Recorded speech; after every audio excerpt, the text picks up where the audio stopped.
Welcome to another episode of TFarrell Presents, where we have candid conversations that provide Christian-based inspiration.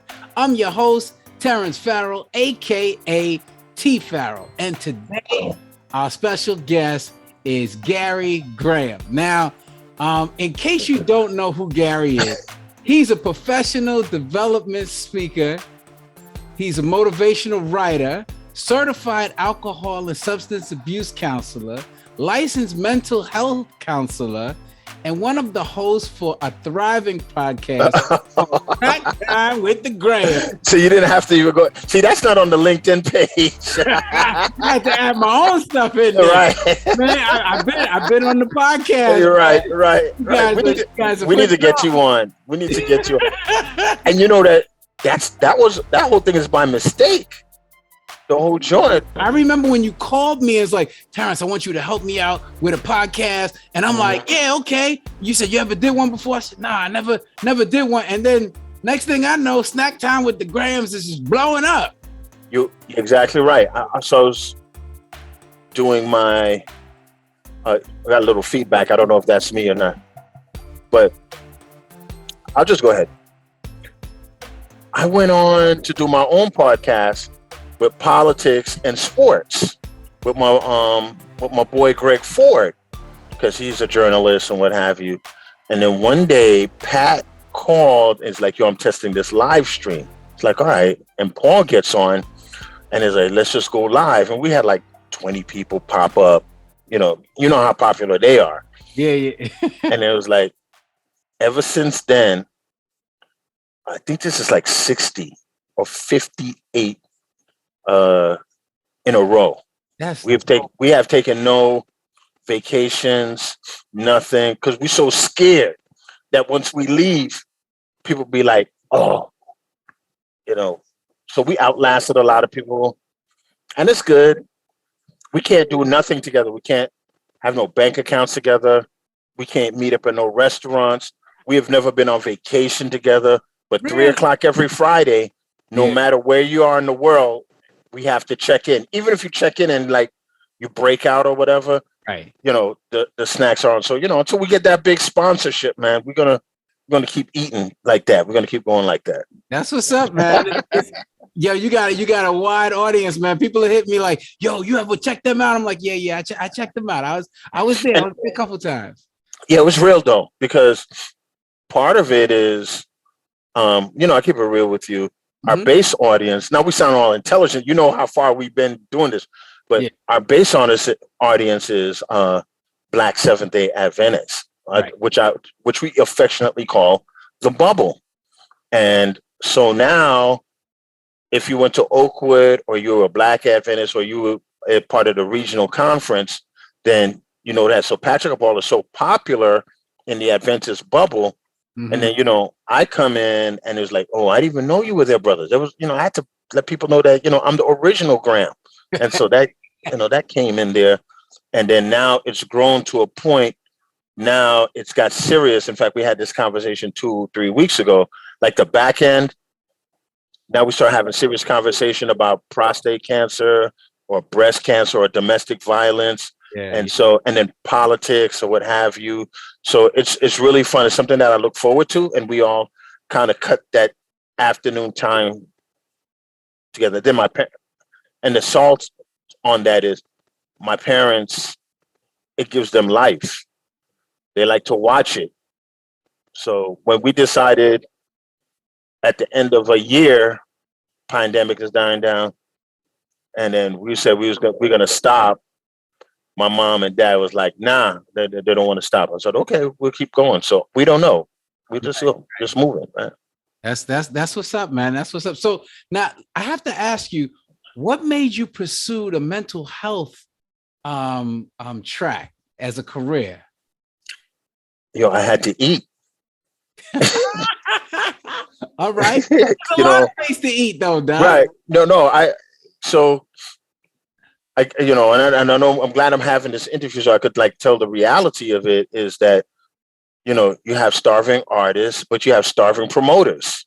And, no bank was going to, give up $50K in those days you could get Kirk Franklin for like 8,000, or CC Winans for like 15K, Right. and then you could move on that, and then so. Yeah, for those that don't know, he was a concert promoter. Yeah. Garry, that's how I knew. I was into music, and Garry was always putting on a concert, and the concerts were hot. Yeah, it was hot back then because gospel music was very small. So before the birth of Kirk Franklin and CC Winans, even though Kirk was from Texas and CC and them were from Nashville, and then I'm from Huntsville because I went to school down there. That little southern hub worked. So when I met I'll say my boy, I call him. I've never met him face to face. Jody Manillo he had all of the artists. He was the booking agent. So everybody was interested in coming to New York City. So then you had Floyd Flake, you had CCC when it was on Linden Boulevard. And so I did not have the money to get Kirk Franklin or CC Winans. I was just a little bit less than that. So I would get like Angie and Debbie Winans. And they were, because they're backup singers with their sister. So I was hoping that if I hooked up with them, then one day I'll hook up with it. Then I hooked up with my boy Shelton Morgan, who's like the premier engineer. So I would hire him. So like when the artist saw him behind the live recording or the live show, they will be like, oh, so I know Garry Graham is legit. So I went to school with Shelton and Shelton. And so he was there. And on the other side of it is that, the Black Adventist bubble, even though we went to church on Sabbath, a lot of people came. So I would just go to church and give out my tickets. In fact, that's how I married Nilsa. I met Nilsa. The third component is that Take Six, their influence was on there. And then also Virtue was hot at that time. And Virtue was also my contemporary. Right. So I hired them, all Anointed, all of them. So there was like from 1998, and you're right, to early 2000s, I had a nice run right there. Right. Then I met Mrs. Graham. I had to shut it down. Because concerts don't feed families back then. Right. So that's how I jumped into the mental health. Gotcha. So I was like, I needed to get a job.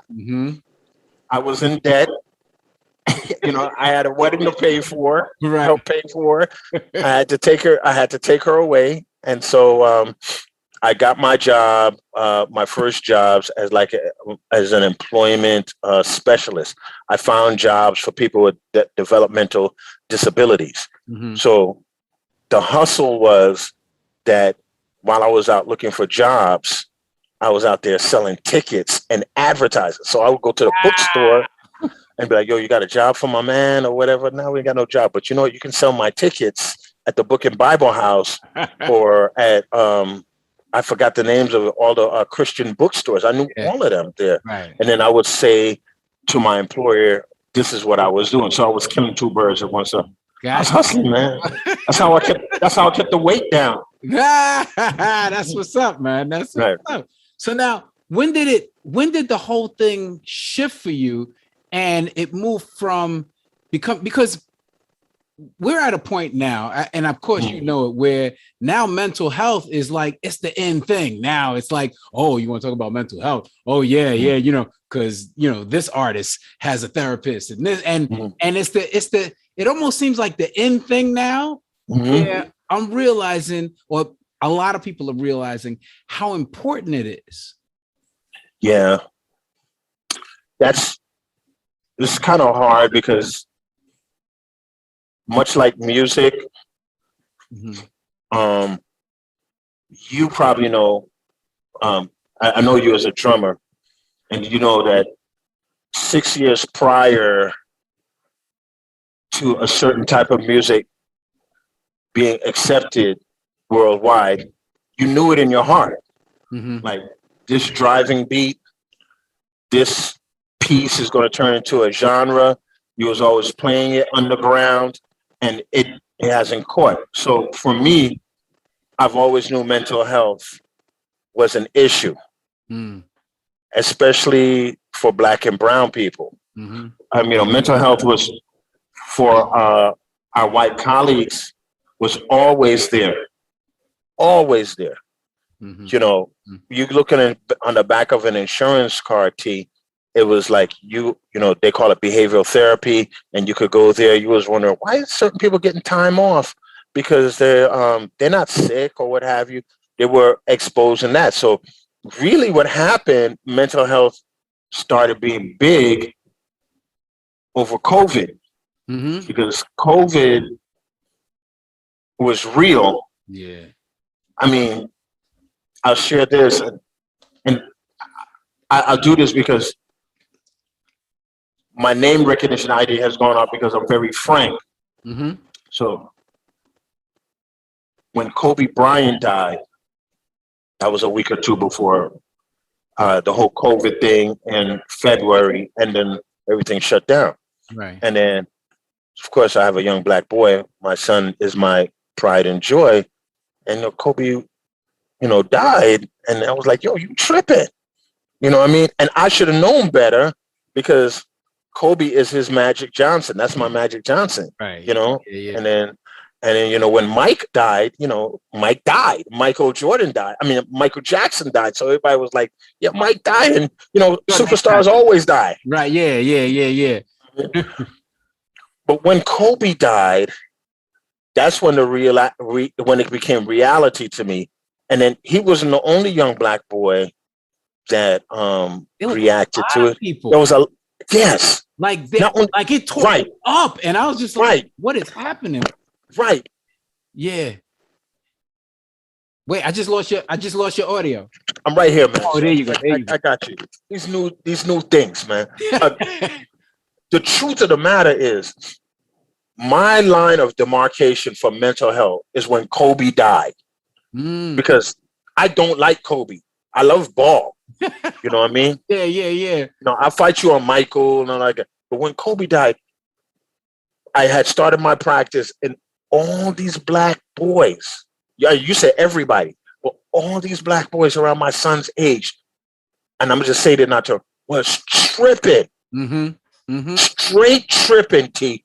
I was like, what's going on? So I'm like, then I started seeing what impact Kobe had on generations. Now Kobe's on the West Coast. We live here on the East Coast, and it's fine. So you have a son, and you're a great father, and I thought I was the greatest father. So when Kobe died, I kind of dismissed it until parents started calling me and was like, I need to talk to you about my son. What's the problem? Like, Kobe Bryant died. I was like, you can't be serious. So that was the first thing. The second thing is the primary thing, that when people were dying, that's one thing. But when people were dying and could not bury their loved ones the way they wanted to, I'm going to use the word again. That's when Black and brown people were tripping. You could die in as a Black and brown person. Right. Whether you're from Jamaica, or whether you're from the South, or where you're from the city, but you got to have a good send-off. Right, yeah. Terrence was my boy. I haven't seen him since Kingsborough. You're a good man. We're going to make sure you get a good send-off. And, the city is telling you, nah, man, you got to drop that cat in a hole, and that's the end of it. And then everybody was getting messed up. Yeah. So that's the second thing. Everybody will say COVID, but my answer is Kobe. And so Nilsa and I decided, I don't want anybody to be offended, to do the white thing. We got our son a dog, a puppy. Best thing that we ever did. Really? Yeah. Yeah, Gigi. Yeah. Went up and down. You named it Gigi? Yeah, because Garry Graham. Oh, I thought it was Kobe's daughter, Doug. Her too. Okay. Her too, right. Okay. yeah, so it really healed him. Mm, And, so I started getting into pet therapy. And when I was growing up, we could have no pets in the house or whatever, right. but we had a dog before, and that was very therapeutic for my parents. So we underestimate what pets can do. So when Gigi came into our life, superhuman changes happened to our son and happened to Nilsa, everybody. Yeah. Wow. Yeah. Wow. That's Yep. that's I want to say that's incredible, but I've heard it before, but I It's real. as black and brown, I mean, we dismiss a lot of different things. Yeah, especially if you got a good like Christian upbringing. It's like, yo, you need to go to church, you need to pray, you get with your crew, just you need to work that out, man up, or put your big girl pants on and do that. And we push a lot of things down, and it wasn't. Listen, G, and I think I spoke about it on one of my other episodes, but therapy for me was just like, yeah, whatever. I'm good. Like I'll beat it out on the drums. Right. Until I got a son. Yep. And yo, he pulled out some things in me. I felt rage and anger. And I'm just like, yo, this ain't good. Like I need and it's the first time I was just like, yo, I think I might need a therapist. And I got a therapist. But before that, it's just like, yeah, I mean, it's for other people. I ain't knocking it, but it ain't for me. Like I go to church, I pray, like God gonna work it out. I'm gonna work out. I'm gonna do some push-ups, play drums. So, but we underestimate. Somebody mentioned, yo, maybe you should get a dog. And I'm like, I ain't getting no dog, man. I gotta clean up after the poop. I'm not doing that. Like that ain't no. But now that you're saying that, it's just like it's things we dismiss. One of the funniest advice I got, and it's funny because you're married, and so you got to kind of follow the bouncing ball with this. When I first got married, my boy, Karen Forrest's dad, said to me in a joking way, said, best thing I could get you for marriage is get you a dog. Because after a couple of years, your wife stopped meeting you at the door, but your dog will always meet you at the door. And as funny as that was, like 7 or 8 years, Nilsa doesn't meet me at the door. Then I realized, and I'm still doing concerts on the side, and you do gigs on the side. You find out your wife does wait for you at the door, but not physically.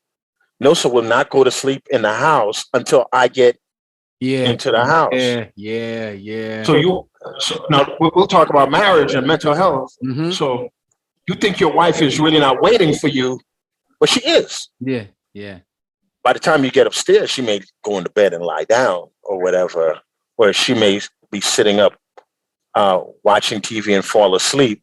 And, as men, we don't appreciate that and take really what it is, and so we also got to see what we have and what we love that really takes care of us. So we have to see the whole spectrum of mental health, appreciate it, black and brown love, or they call it ebony love. We need to take that. And if you don't have a pet, get some fish. If you don't have a fish and you don't want to clean up, find out and rewind in your mind and find out how much your wife loves you. And the last thing is, take those kids out. Go to the park with them. You could beat it out of a drum all you want, and you can work out. You want some temporary healing? Take your child out, and they'll show you the world. It's like, Dad is not that bad. And just the way they act, the questions they give. Right. They see a cloud in the sky and say, that looks like a stapler. It's like, that doesn't look like a stapler. That looks like a scissor. And you're having these conversations that you will never have. Or you see somebody mean mugging you coming down Jamaica Avenue. And the next thing you know, your child smiles at them and they break out the most beautiful smile. And those are the things that God intended for us to do in the time of sorrow. And then, oh, hi. You would have never said hi to that lady or hi to that bus driver or hi to that guy you're driving away on the highway. And your kids will just melt you and teach you life lessons. Right. No, you're absolutely right, man. Absolutely right. Now, I got a significant amount of singers, artists, and ministry leaders that check out this podcast. And I was gonna ask you, in your professional, in your experience, what have you seen that seems like a pattern with singers, artists, ministry? You got two brothers that are pastors. What's some of the patterns that you see that trip us up? Man, I'm going to say this, and I'm going to hurt some feelings when I say this. The pastor of the church is the leader of the church. Mm-hmm. And I think that with the advent of the praise team, the audiovisual or the IT team, right, and even the band, something silly as the drums and the guitar coming into the church. Everything has clashed, and then lost its harmony. So I'm not saying this because you went to this church. So that's why at certain churches it works, and at certain churches it does work. So, for instance, I've heard IT people says, "I'm in charge, and without this going on, it's not going to go." So then the pastor would acquiesce to that IT person, and then the MD will say, "I'm in charge, and without the music, nobody can get up," or what have you. Right. And the pastor acquiesced to that. But you said God is in charge. God has given the minister authority and power to, run that. And then you, as I've always admired it. I'm just saying because you put me on the show or what have you. Right. But I'll just tell you the truth that your ministry comes with humbleness, right? So you're the king of your castle, and you're supposed to do certain things. But then people transfer what their issues are at home and bring it to the church. Right. Our church is to worship, and if the pastor says we're going to sing this song, and you don't like it, that's on the pastor. You're going to play it. You could take that up over. And so when you go to Kingsborough Temple and people worship in harmony, then you'll understand.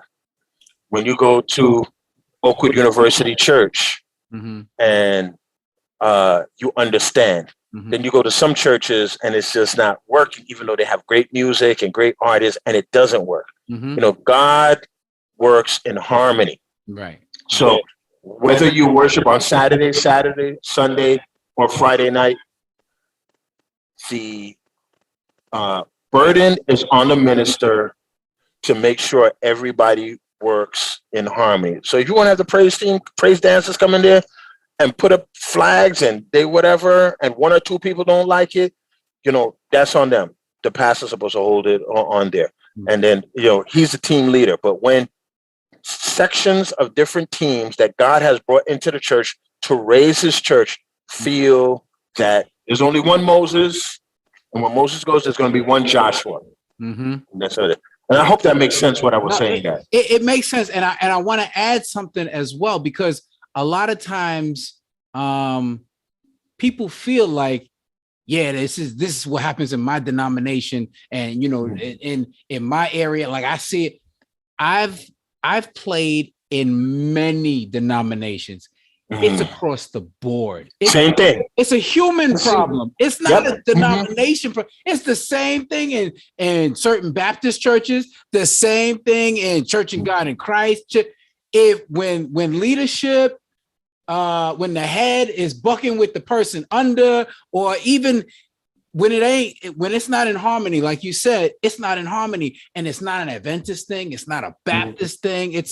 And here's one of the things because I have a mission statement that I read every day, and I have different quotes that I have written down that I read every day. And one of the quotes says that Satan is my only enemy. A person coming against me might look like they're my enemy, but it's just Satan using them to get to me. And so when Satan gets in the mix, it looks like this guy's coming at me. This person's not lit. It's Satan going, you know what? Yo, that person, they think you don't know how to run. And it's him in the background trying to make everybody go at each other. Right. So it is. Yeah. No, it's trying to disrupt that place of worship. And your worship begins at home. Yeah. And the way you, as men of God, we are in service to our child and our wife. And, Terrence Farrell makes mistakes every day, and Garry Graham makes mistakes every day. And God holds us accountable. Nilsa may, and your wife may, Nilsa's my wife, for those who don't know, your wife may know that, but, ultimately God holds us accountable how we with our family. And that transcends to a church, no matter what denomination you're in, is in a shaky place where people are questioning the King of Kings authority, COVID, leadership in this country, racism. You can see right through it. And at the end of the day, we got to explain to our children what in God's name is going on, and explain with a clear voice. Right. And I tell people it's okay to struggle with that, and we got to go deep into what our parents has taught us and what we have read in the Bible, and bring that, and ask the Holy Spirit to bring it in authority into people who looks up to us. Because now, back in the day, we were looking up to other members. Now those people are looking up to us. Elder Farrell, Elder Graham. Like, what's this? I'm still trying to figure out how to drink milk. Yeah, bro. Yeah. So now let's touch back on the therapy piece of things. Just because I've had, since I started going to therapy, and then doing this podcast also, it opens up a lot, and people have been candid on on different episodes, talking about their divorce and talking about their struggle with depression, and it's a real thing. And now that I'm in therapy, or I have a therapist, I should say, it's like I see like, oh man, you probably need therapy. But like saying that is almost like, yo, dude, I don't need that. Just because you need therapy, I don't need therapy. And it's almost like a curse word, like a minor curse word, like me telling somebody you need therapy, even though it's out there that mental health is the thing now. People are still they're struggling with it. How? Yeah, go ahead. Well, the first thing I'll tell you is, like, I'm a therapist and you need therapy. So I'm happy at the fact that you found a therapist, because I'm 3% of the therapist population of Black male therapists. So just because I'm a Black male therapist doesn't mean I'm a match for you. So me and you can have this conversation here, and you need to find a therapist that works for you. So I cannot tell you I'm telling you the calls that I've gotten. Oh, you're a Black therapist? You're a Christian therapist? Right. I need to talk to you.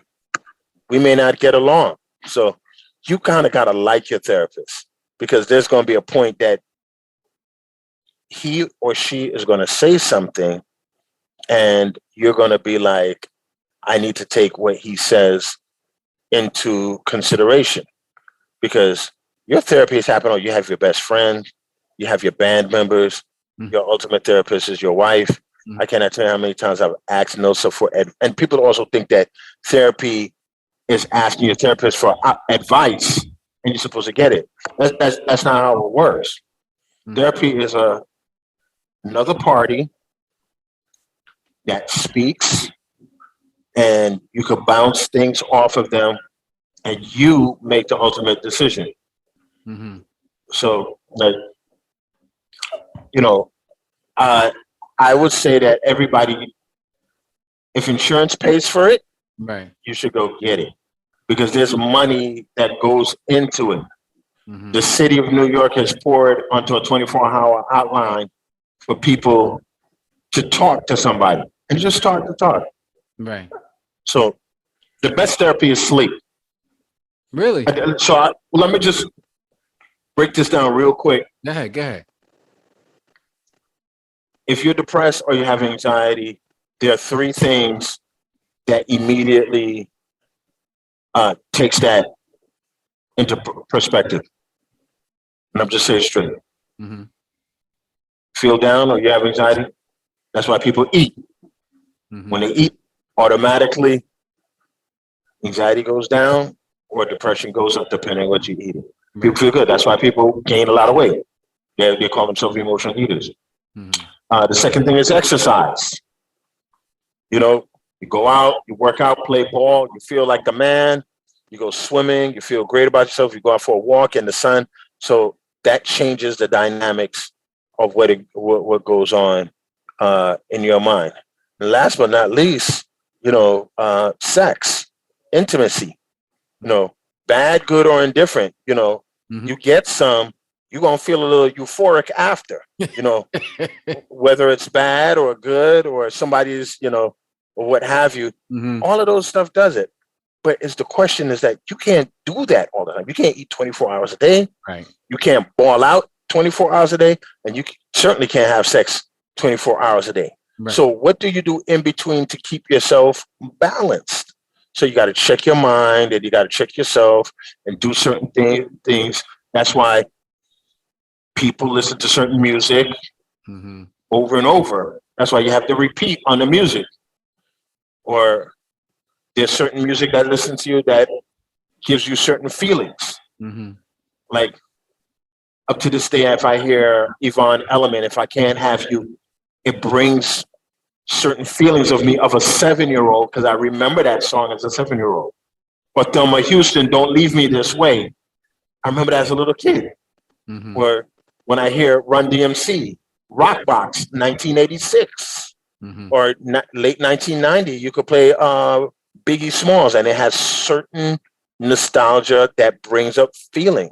Yeah. There's certain gospel music when I hear play out, I think of Terrence Farrell on the drums because you were part of my Christian walk at a certain time. And all of that weaves into what you are. So the therapist is going to tell you is just like, what do you do? Have you thought about giving a dog to your son? Or, but even though you clean up after him or what have you, but then you come home one day and your dog licks you on your face, or somebody's trying to rob your house outside and they bark in and they stop you, you find out, and then you find out you don't want the dog anymore. You give it away and you find out you're missing the dog. That's what we do. Right. We put in the pockets and the gaps in your life and we try to smooth that out. Mm-hmm. Mm-hmm. And for a long, I did think prior to having a therapist, I thought, the therapist, I'm going to ask questions or I'm going to say, here's my whole life. Here's my background. Tell me what I should do to fix this. And you're like, no, we're just going to talk this out. And you're going to come up with what to do. And at a certain point, I was just like, so I'm paying you to just talk to you? Like I got friends I can just talk to. Like, hold on. So we just have conversations and that's it. Like, I don't get. And I remember telling my therapist, I was like, I don't know about this. Like, I'm just talking to you. Like, I got friends I could talk to. I could talk to anybody. Like, I could just sit and chat it up with some good friends, some level-headed friends, some Christian brothers. Like, I'm just calling you to talk. Yeah, but just like so, a good therapist would be like the other Saturday. You probably saw the post. Very nostalgic. I used to work in Brooklyn, and I went down there, and on a Sabbath, went to my favorite place. Nilsa was home. I went down to Central Park, hung out there for a little bit, and I was like, you know what? I'm going to go to Brooklyn, and I made friends of these owners of a Italian restaurant. and I had the best steak and eggs that I had in a long time. Drank all the orange juices that I wanted to do. Not worrying about my weight, not worried about nobody. I was just like, I took my own advice. Mm-hmm. And I'm sure you've done this before. You know, as a therapist, I'll tell you, it's like, you know what, Terrence, go downstairs, and when you play the drums of your favorite music that you're ashamed to play in front of everybody.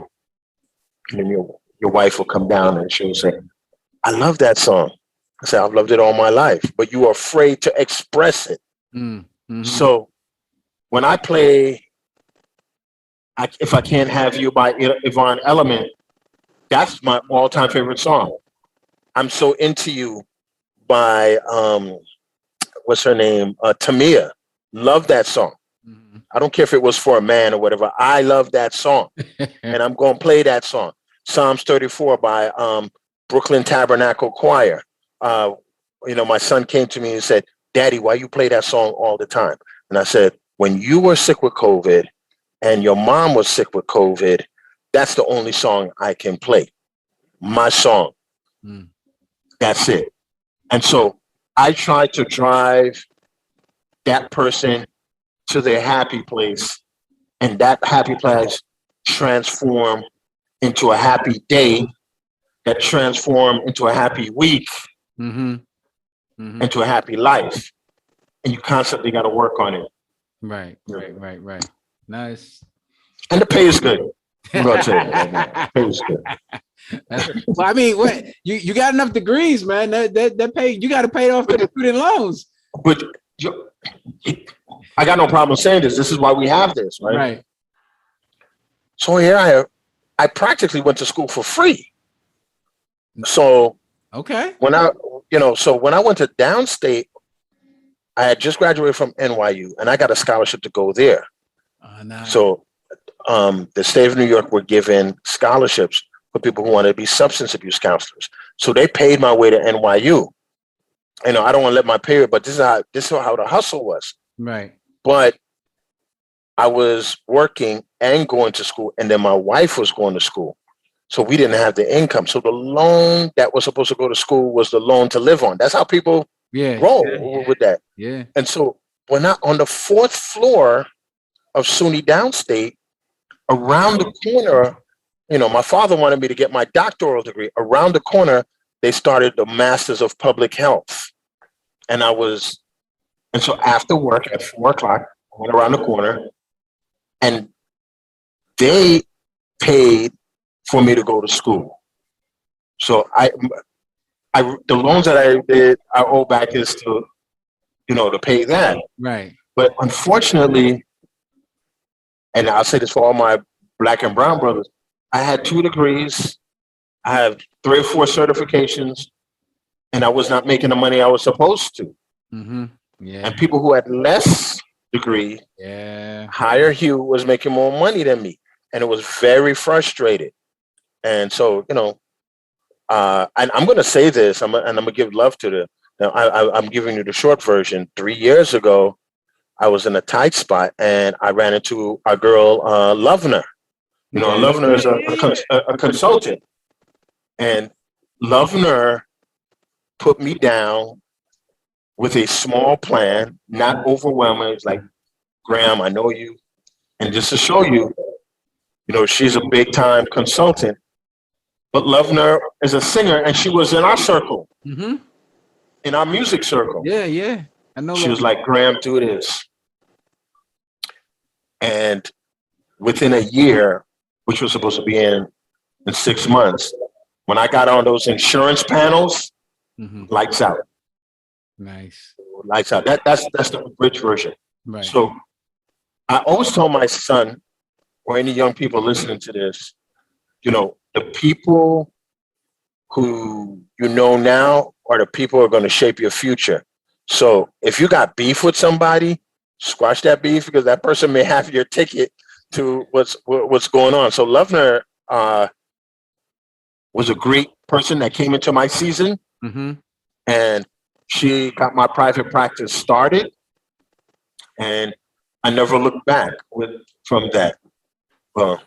And then, God will put you in the right place at the right time. So I'm not designed to work for somebody, because I could work for somebody for the next 20 years and they will never make me the vice president of SUNY Downstate or Kings County. That's for our other friends. Right. We know some friends that is high up in Kings County, and good for them. But for Graham, this is what works for me. So now that I'll make the money that I could send my son to school and have a little bit of money. Now I could make the money that now I could fly down to Huntsville and see him.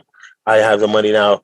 All those kids who are going to Oakwood or Loma Linda or Northeastern Academy, if they fall short, I was like, yo, here's $25 from Uncle Gary. Because when we were growing up in church, that's what people did. It was like, here's a couple of dollars. Now you can cash at them. Right. And it's all good. Yeah. So God has been good. The mental health game has really helped me, and the music game has fortified my foundation. So I will always say it's with relationships. I wouldn't be on this show. Yeah. It was like, I know Gary, he's a good guy. You and I will probably have something that we'll do soon that will bring us together.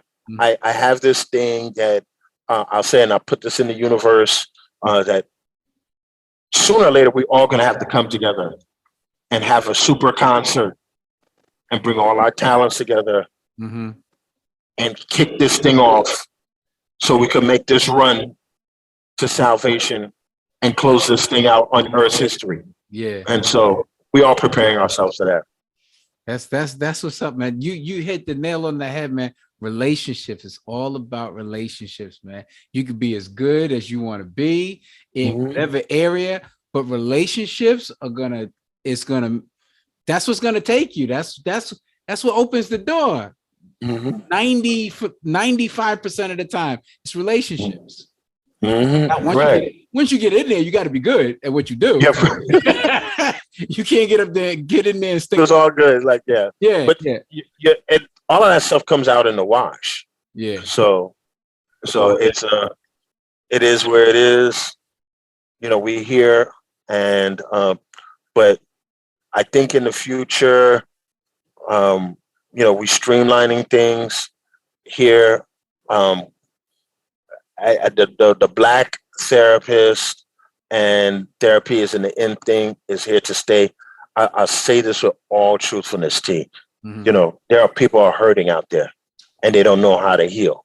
Yeah. That's why people beating on each other, cussing each other out. Dude, they're really hurting, man. Really hurting. It's absolutely crazy now, man. It is, man. People are just robbing. It's just nasty. On the planes, they beating up the airline. It's ridiculous, man. Yep. It's crazy. It is. But so you gave a little hint at a couple of things, but what's next for you, man? What you got on the horizon? Man,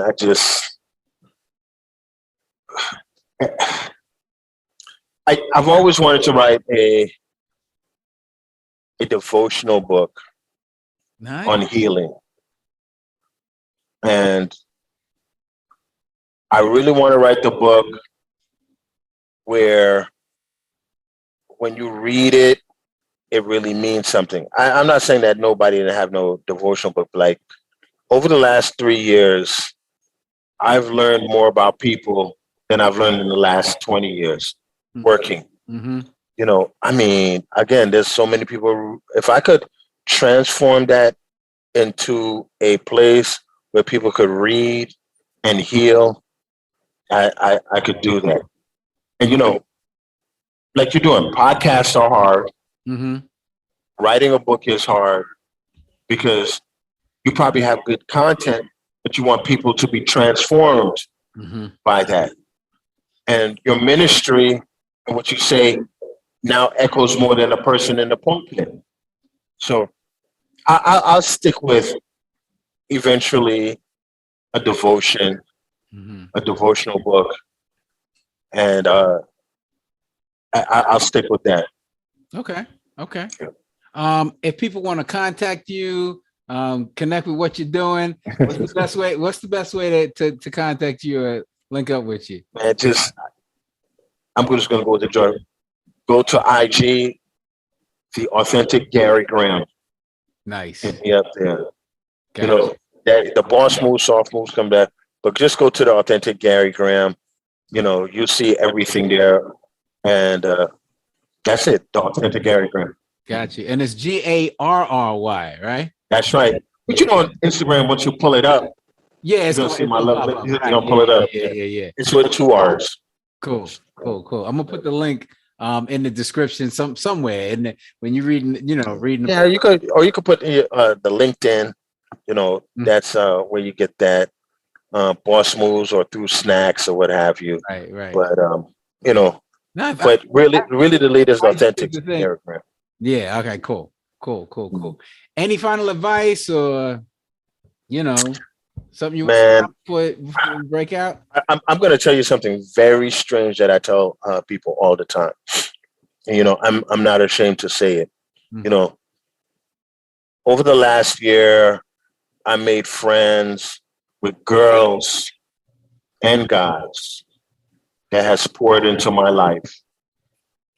That if I would have stuck to the rules, I would not have been blessed where it is. So, you know, people pour into your life. What do you mean stick to the rules? What do you mean by that? Just like because we're married. Oh, I got you. Yeah. Or you go to a certain church, or you belong to a certain denomination. Right. You do not try to foster that relationship. Like when you go to church on Sunday, and then you find out that there's blessings there waiting for you. Yeah. Or this is hard to say, you know, you're married, but this person may carry the information for you to get to the next level. You know, so it's very important to me. So I've met like 3 or 4 people, opposite sex, outside of my denomination, male, podcasts. It's like, well, I'll never do a podcast with that person because he's not of my denomination or what have you. And I just let everything go. And then you just need to see what happens. And I've met people that I was able to help. And I met people that has healed me. So I met a friend that I knew for 30 years from school. And she's raising a wonderful daughter. And her relationship with her daughter remind me of my relationship with my son. You know, nothing more than that. Right. Nothing more than that. And when she was in doubt, she said to me, well, you know, Garry, I have her and whatever. And I said, God has given you that child to bless you and bring the best out of you. Just the same way we opened up our conversation today. Right. You know, I know you and I know your wife. And ever since that boy has walked into your life, you became a changed person. I haven't talked to you in years and I could see it, you know? And so there was a point, are you going to accept that or not? And let go of the traditionals. Like I could tell you now, you probably don't do what how your father raised you. You was just like, one of the things is that, and in my last advice, was like, I talked to my wife and my son in a different tone, the way my parents used to talk to me. I'm not even going to get into that. Yeah. And I've got so much mileage out of that. Yes. You know, taking the day off from work and going to the park. You know, so you worked in different denominations, and once you tear down those walls, it opens up things that you never thought of. You know, those are relationships, and tear down those walls. That's what I have to say. Nice. Dude, I really appreciate you, man. It was nice catching up to you in this format. Yeah. I appreciate you 100%. For all those watching, I appreciate y'all following. Remember to subscribe, like, share the podcast. If it blessed you, share it. Let it bless somebody else. I got you, man. Yeah, I got you. And I'm gonna have you on the show too. But you know, my brothers have these hierarchies, man. Yeah. I know. I'm not a minister or nothing like that. So I don't know. If once y'all had Jules on, I was like, I'm not getting on. Listen, I'm just going to tell you this, and I'll brag on it and come to any hot guest you see on Snacks. Yeah. Yours truly brought them on. Here you go. You know you're going to get some blowback for that, right? You know you get blowback. They know that. Those cats know everybody. Yeah. I'll tell you a quick story before you go, right? So my girl, we had Gina Brown in our bubble. Gina Brown is like the vice president or the dean of Howard University School of Nursing. Wow. Dude, so never coming on, but go ahead, keep going. All right. But I got you. When we talk about me, so I'm on my LinkedIn page. I used to work at SUNY Downstate, and Gina is going to SUNY Downstate to present or something. I was like, I know of her. She's in the circle. Yeah. So I text her on LinkedIn, and she gets back to me, and it must have been like 8 weeks or 8 times I go back and forth.